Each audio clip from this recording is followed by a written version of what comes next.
Welcome into another episode of the Autzen Audibles Podcast. I'm your host, Erik Skopil.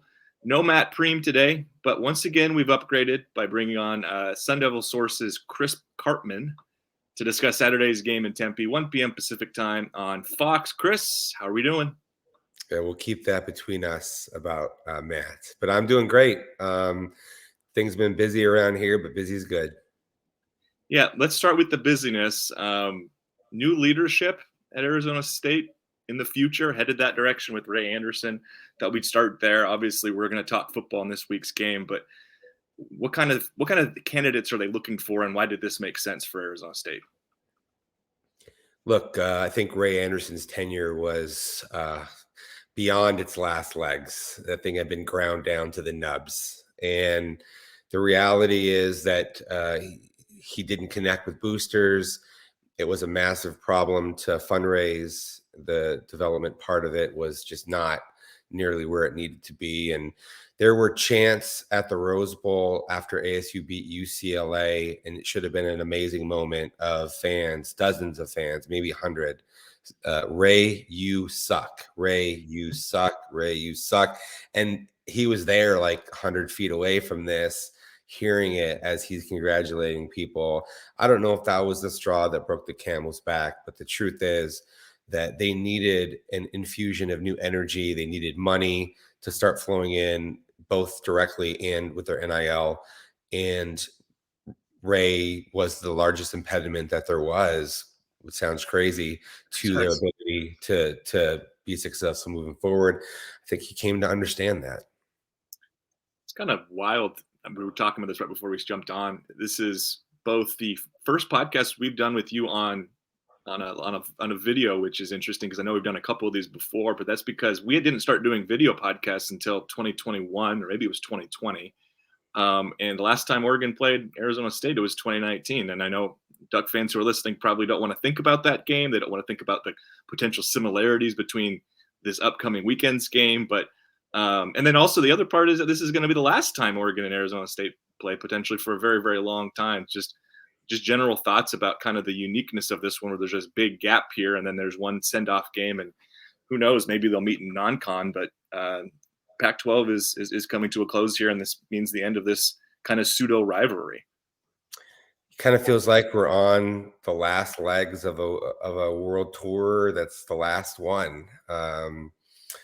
Went up to Seattle, went to Los Angeles, Pasadena, went to Utah, and of course we'll be following or along with Utah in the Big 12, so that's different. But it's just the end of an era. I think there's a lot of sentimentality around that. A lot of fans had hoped that the Pac-12 would be able to stay together, and we'll have a lot of fun memories about the rivalries and a lot of the historical stuff. But at the same time, there was that feeling that so many had that the leadership of the conference and the ability to keep pace nationally had fallen so far behind that it wasn't really tenable. And we're just going to do what we do, right? We just move forward. I think that's kind of everybody's thing is we still love ASU, covering college football, reporting on the team, whatever it is, depending on which category you're in. And then you just see what's next. But there's a lot of melancholy for sure about this whole thing. It's kind of getting real for me here as we come to a close of this regular season about how good this league is and how good I think it would hypothetically be for future seasons. Just looking around the conference, like there's not, outside of, you could probably argue maybe Cal or Stanford, there's not like a program that seems like it's really on a negative trajectory. And we'll talk about Arizona State and its future in a moment here, but there is you said sentimentality, and I totally can feel that. And I think Oregon fans are feeling kind of conflicted, excited, Big Ten, new opportunities, exciting stuff, but also like, man, this league could have been, especially heading into the 12-team playoff, this could have been pretty fun. But let's focus on the here and now, this weekend's game. We don't have to get too far into that. There's the off season for those discussions. We got to know Kenny Dillingham a little bit during his 1 year in Eugene. What a great guy. I had a lot of fun covering him and interacting with him on a weekly basis. What's the Kenny Dillingham experience been like for you? And I guess I'm just curious because you've been around that program for a long time. Did you know him at all, or have any past relationship from when he was there previously? Yeah, I've known him for probably 9 years now. He was a GA up and coming. You could tell that he was very passionate, enthusiastic, engaged, ambitious. He was with the right staff at the right time. Dan Lanning, of course, was at ASU then.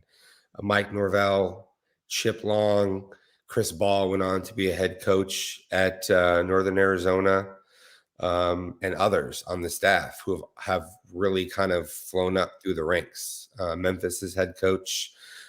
So it worked out just very perfectly for Dillingham. He attached himself coming out of coaching at Chaparral High School. He's 22, 23 years old, whatever, attaches himself to Mike Norvell. That's a pretty good person to happen to get in good with really early on. Worked hard. I remember he was a grunt. He doesn't mind me saying this. He was a guy that went and got coffee and dry cleaning and did whatever it took in addition to helping out as an offensive GA.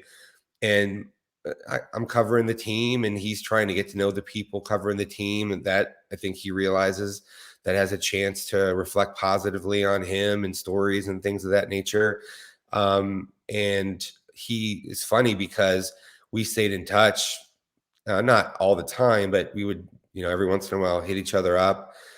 Seasons get busy, but he messaged me maybe 5 years, almost exactly, before he became the coach at ASU and said via DM, he was like, I want to be the coach that replaces Herm Edwards someday.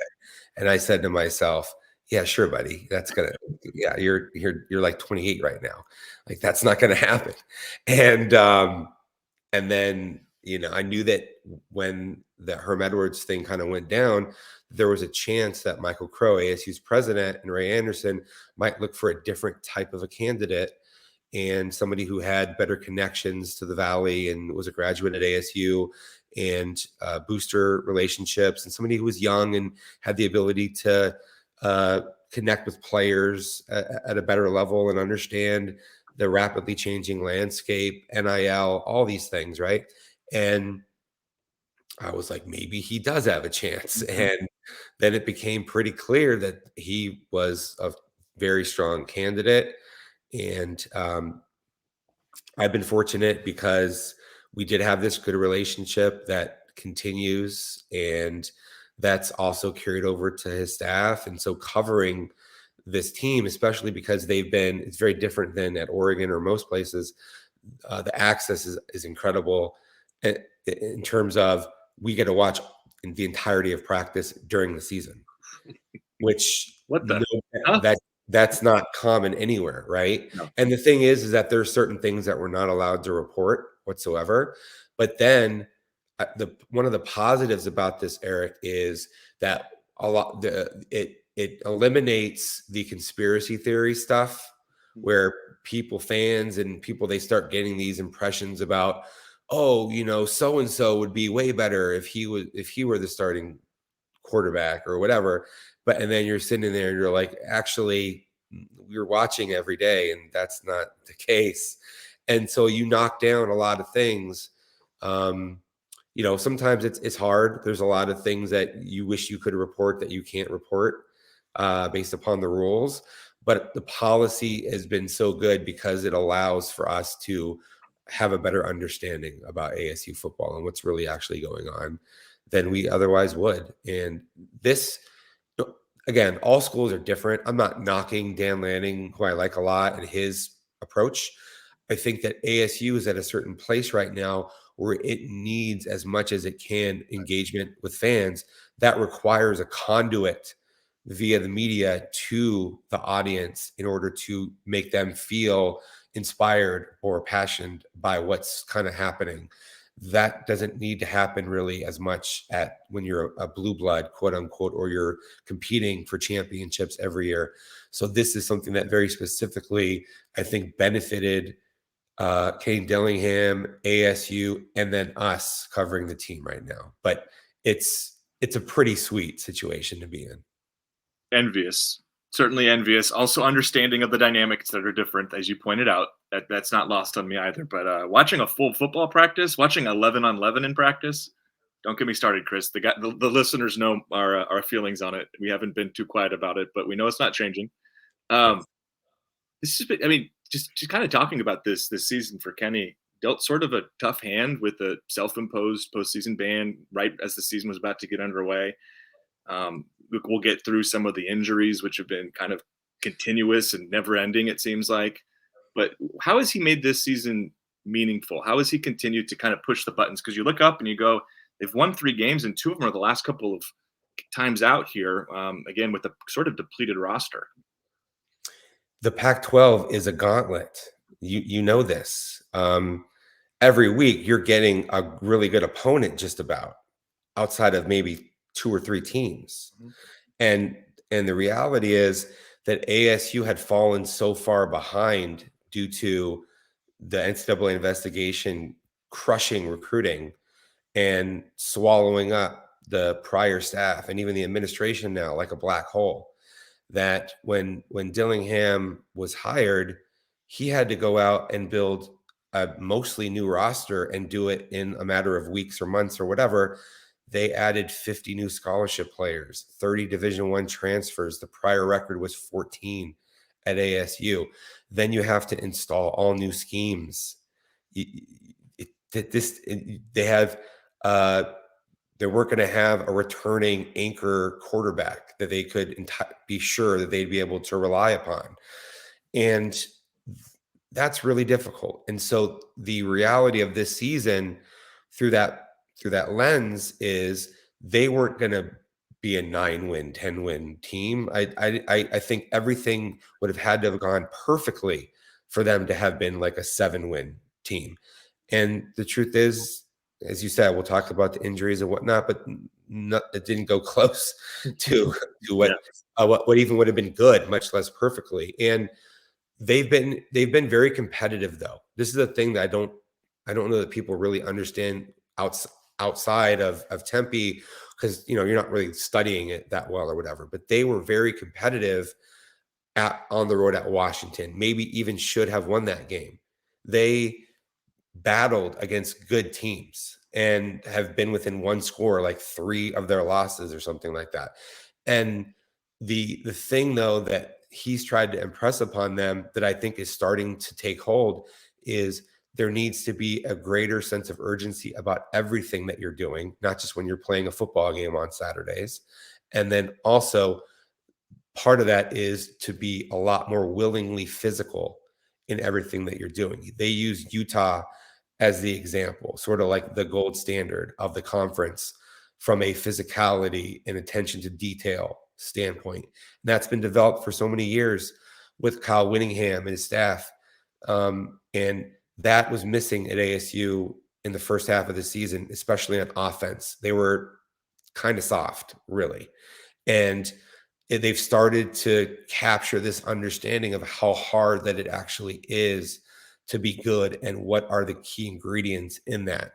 And they've been better, not progress not being a straight line, but they've been better on that over the last 4 games, I would say, than they were in the first 6 games of the season. So if they're able to continue that, they'll still have losses that where maybe they're not super competitive. This week could be one of them, but they have a chance to continue to make progress and be better. And that's ultimately what it's all about, is continuously getting better. Let's focus on that quarterback position, and news kind of breaking today. It sounded like Jaden Rashada back at practice. He hasn't played in 8 games, I think 2 months. What's the latest there? And then broadly, walk us through the quarterback situation, because as I kind of alluded to earlier, it hasn't been easy. There's been several different guys starting. I was watching the highlights from last week and noticed you were saying, I think there's 22 total snaps for non-quarterbacks in kind of wildcat situations. And we saw a running back throw a touchdown pass. I mean, it's kind of getting wild there. But start with Rashad, and then you can work through kind of what else has been the dynamic there. Sure. So he's a super talented freshman arrival, the signature guy in a signing class. It wasn't expected that he was going to start at all this season, But then in camp, Drew Pine, who's a Notre Dame transfer, hurt his hamstring, grade 2 strain of his hamstring, and he was going to be out for at least a month, expected. And then Trenton Bourguet, who started a bunch of games last season, returning, but limited in some ways physically. He doesn't have great size, doesn't have great athleticism, doesn't have a big arm. Very accurate, gets the ball out, but from an operational standpoint, he went through a period, a week or so after Pine got hurt, where he didn't practice well.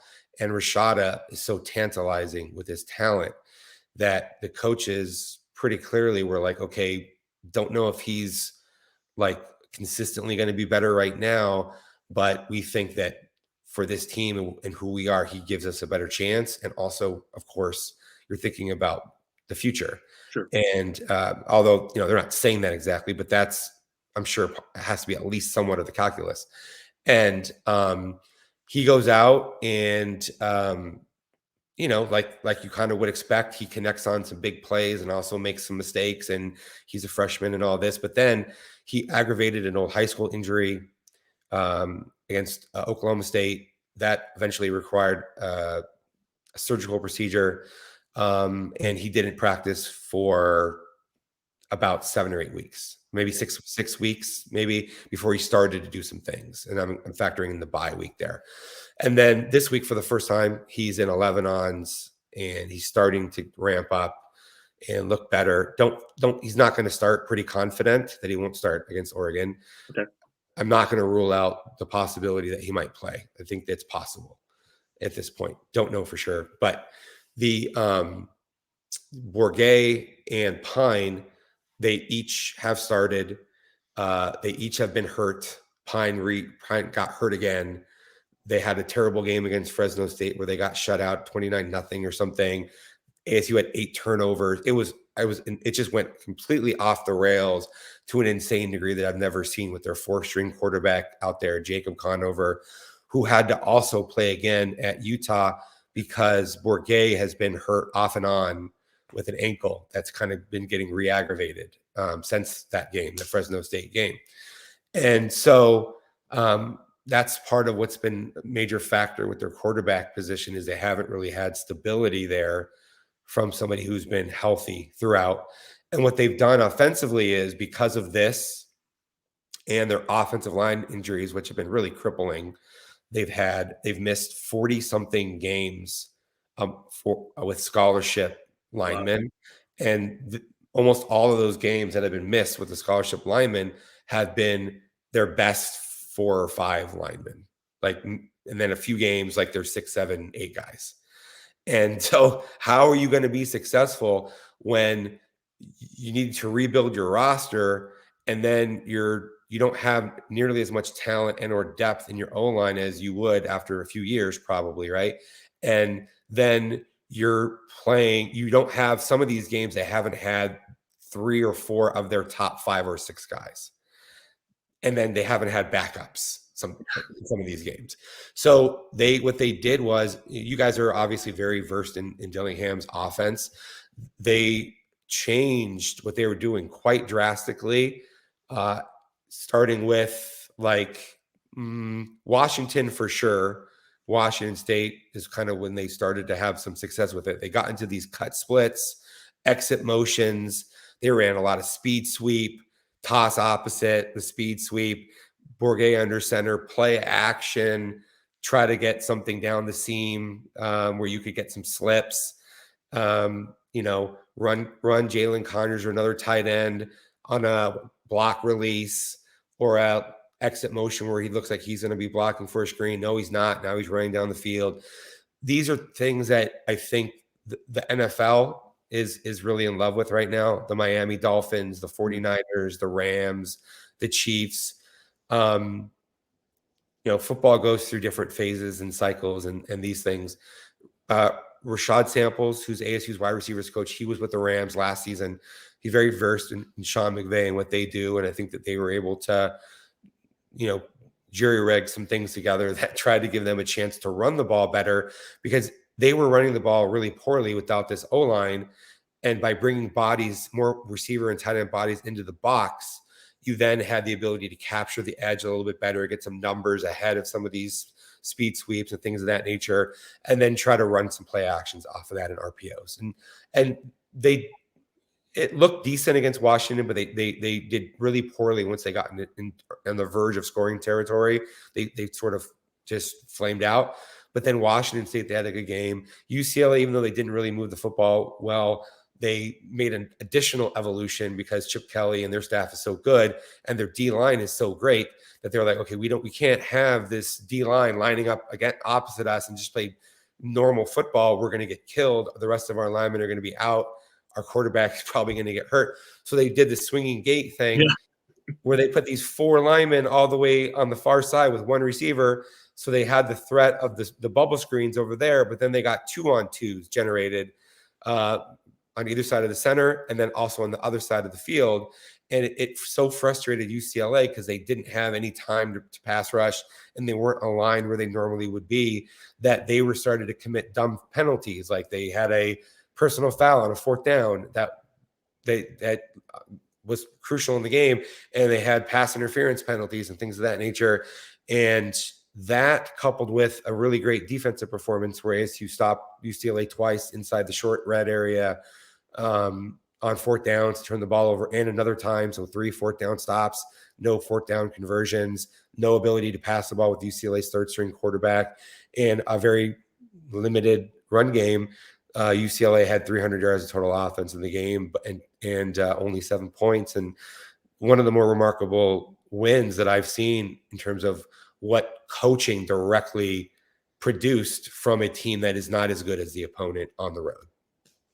I was really impressed. I didn't get to watch it live because there was some overlap with Oregon's game, but just kind of looking up going, oh, they're keeping UCLA in check. And I watched that sequence again, or the back-to-back sequences actually, with those 4th down stops in the red area like you referenced. And, I, again, from afar, haven't watched a ton of how they performed in that area, but that defensive front, that feels like a strength of the Arizona State defense.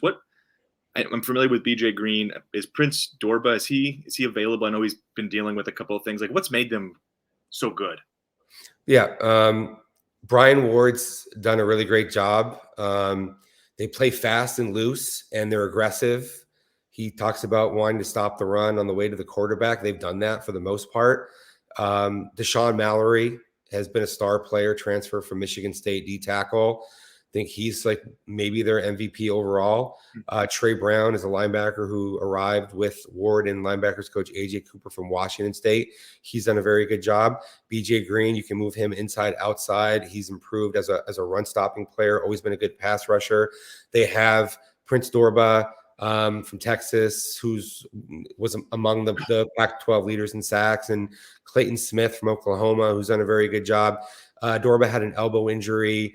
I think he's questionable at best for this game. Okay. Good chance he might not play.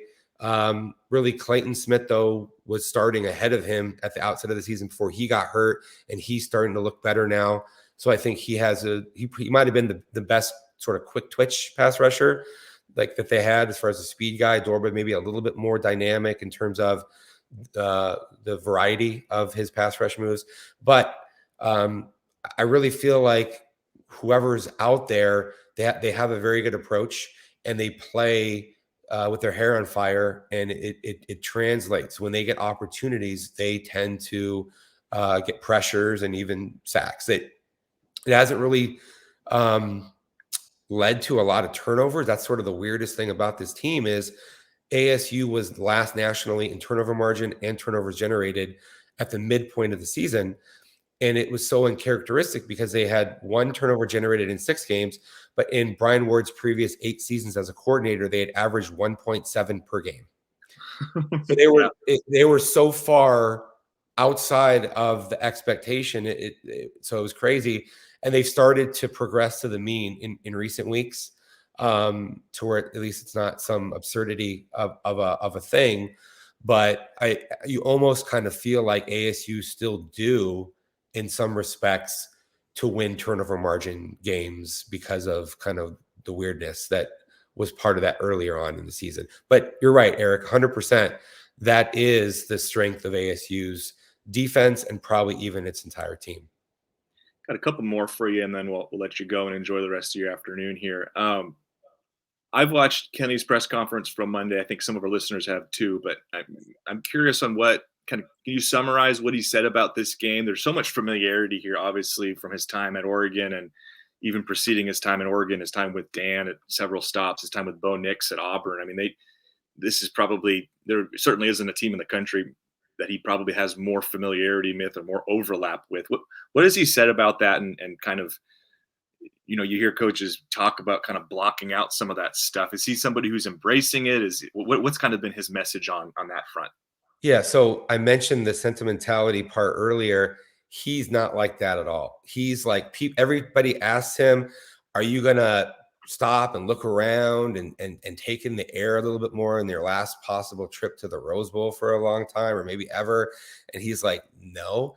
And then, people ask him about, your last time that you're going to be going up to this trip, does that matter? No. He didn't even know that it was homecoming on homecoming week at ASU. He found out in a Monday press conference, and he was like, oh, it's homecoming. I probably should know that. I'm the head coach here. And it was kind of funny. Sounds right. Yeah. But the thing is that, so you're not going to get a lot of that stuff from him about playing Oregon, and this is, I think, really what I would underline, he has a very good relationship with Dan Lanning and with Bo Nix. Like they are very close in their relationships. And so that part of it, I'm sure he's looking forward to seeing them. He's looking forward to being able to play and try to be successful as much as you can. I know that they still text and stuff, Dan. And so, this has to be the game on his schedule that he probably was most looking forward to, just from that sort of standpoint. But also when ASU is in the situation that it's currently in, and you're playing up against an absolute juggernaut of an opponent that you probably should not be that close to in a final score, that probably takes away some of that juice that you otherwise would be maybe maxing out on at this point. Yeah, and the feelings are certainly mutual. We had Dan speak on Monday night, and Bo just spoke a couple hours ago. Recording this Tuesday, this podcast goes up Wednesday, but there's so much mutual respect and admiration and glowing remarks about each other, and you can just sense there's a little bit more smiling and kind of laughing and kind of chuckling to yourself when you're talking about the opposition than you get most weeks, which we've both been in this business for a long time. A lot of this is deadpan. We take the opponent seriously. There's a little bit more lightheartedness almost in the responses. Yeah, absolutely. And look, we have been in this business a long time, and maybe we're on the wrong side of it, because Dan Lanning and Kenny Dillingham were making like goose egg, bupkis, nothing, literally 10 years ago. Okay. And now they're the most well-paid employees in the states that they currently reside in, Oregon and Arizona, I would imagine. I don't know for sure about Oregon, but Kenny Dillingham, for sure, the highest paid employee well, actually, maybe along with Arizona's basketball coach. I think that could be a very, I have to look at that. That's very close. But this is just the reality of college athletics. And it's been a joyful thing for me to kind of see these people kind of go through the ranks, because they're really good salt of the earth people. Like they just want to do a good job in their careers, the thing that they're passionate about, helping young men. Like, there's a lot of coaches, as you know, who we're not going to name names, but you don't really like them. You don't think that they're, transparent. They're not serious in a lot of the things that they say. They're just a lot of things about them that you don't really respect all that much or admire. And not saying that's like pervasively what it is across college football, but when you do this long time, you experience those people. And these are like Dan Lanning. He was awesome. Like, there's no way that he's not still an absolute great, genuine guy. And Kenny is as well. And so it's really cool to kind of see them have the type of success or the rise in their careers that they've had. You're right on that financial trajectory, because 10 years ago I was making bupkis, and now I'm making bupkis plus a couple of bucks, right? Yeah. It hasn't changed a whole lot. Exactly. Last one here. you kind of mentioned it earlier. The goal, obviously, for Arizona State is to win this football game. Oregon has had a much more successful season, has a little bit more to play for, perhaps. Obviously, there's a lot there in terms of rights and all of that. But what are some kind of things that you think need to happen for this to be a game in the fourth quarter where it's close and it's competitive, and maybe your message board feels really good about the day? It's going to take one of the best, maybe the best game of the year overall for ASU to accomplish that. I think two keys. Number one, to the best degree that you possibly can, limiting Oregon's explosives, especially in the passing game. ASU did that so well against Washington. Washington entered that game with something like 4.3 30-plus yard plays per game and had 0 against ASU. The difference, though, is Michael Penix is a very pocket-oriented quarterback. And so ASU threw a lot of A-gap pressures at him that were overloading the A-gap, totally designed not to sack him necessarily, because you knew that he'd see that coming, but ball's got to come out. Ball's got to come out. Ball's got to come out. And the thing about it is that he didn't have the play extension ability with his feet to keep things alive long enough to be able to still hit big shots. And they did throw the ball long, and ASU's secondary, in a lot of man coverage or cover 4 looks, was able to hold up and do a very good job. So Bo Nix, he's got more play extension ability. Yep. You're not going to be able to use the same recipe, but the final dish has to look very similar to what ASU did against Washington in order to have any chance. And then I would say that ASU has to win the turnover margin, and not just narrowly. Like, it can't be like a 1-0 turnover margin or something like that. Like, ASU needs to generate multiple turnovers, not turn the football over. And ASU has to turn red area into touchdowns, and Oregon's red area has to be field goals or no points. And if you put all of that together, then you have a small chance of being within a touchdown late in the game and having a chance to win. I'm sort of foreshadowing that I'm not going to be predicting a particularly close outcome on Saturday. But then again, I did not predict ASU to be close against UCLA in a game that it won. So who knows? That's why they play the games. That's what makes it fun. He's Chris Karpman from Sun Devil Source, our 24/7 Sports Arizona State affiliate. Appreciate the time, Chris. I unfortunately not heading down. I'm bummed out that I won't be seeing you up in the press box there again, but enjoy the end of this conference and the end of this rivalry, at least for maybe, I don't know, several years. Who knows what happens in the future? Yeah, right when we get a nice afternoon game in November with great weather, Eric, you don't get to come down here. I'm going to have to talk to the powers that be about this.